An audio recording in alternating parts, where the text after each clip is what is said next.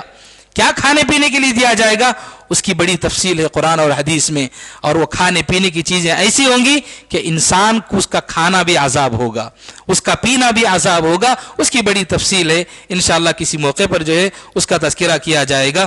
اس کے سلسلے میں یہاں پر یہ کہ جنتی اور جہنمی لوگوں کے درمیان یہ جو ہے مکالمہ ہوگا. اللہ رب العالمین سے ہمیشہ ہمیں دعائیں کرتے رہنا چاہیے کہ اللہ تعالی ہم سب کو جہنم سے محفوظ رکھے. اس کے بعد اللہ رب العالمین نے یہاں پر معذب اقوام کا تذکرہ فرمایا کہ کس طرح سے اللہ رب العالمین نے نوح علیہ السلام ہے, قوم عاد ہے, قوم سمود ہے, قوم لوط ہے, ان لوگوں نے اپنے انبیاء کی بڑی نافرمانی کی, ان لوگوں نے اللہ کی نافرمانی کی, ان لوگوں نے انبیاء کو بہت ستایا, تکلیفیں, دل کو جو ہے بہت تکلیفیں دی ان لوگوں نے. تو اللہ رب العالمین نے اس کے بدلے میں انہیں زبردست عذاب سے دوچار کر دیا. تو یہ عبرت کی چیزیں ہیں, ہر انسان کو جو ہے سوچنا چاہیے, سمجھنا چاہیے کہ کیا میں اللہ کی فرما برداری کر رہا ہوں کہ نہیں, رسول کی اطاعت و فرما برداری میں کر رہا ہوں کہ نہیں, کہیں میں رسول کی مخالفت تو نہیں کر رہا ہوں, کہیں میں اللہ کی مخالفت تو نہیں کر رہا ہوں. سوچنا چاہیے, سمجھنا چاہیے, اور اللہ اور اس کے رسول کی اطاعت میں ہمیں زندگی گزارنا چاہیے, ورنہ پھر دنیا میں بھی انسان کو عذاب میں مبتلا کیا جا سکتا ہے اور آخرت میں تو عذاب ہے ہی. رب العالمین سے دعا ہے کہ اللہ تعالی ہم سب کو کتاب و سنت کے مطابق زندگی گزارنے کی توفیق نصیب فرمائے.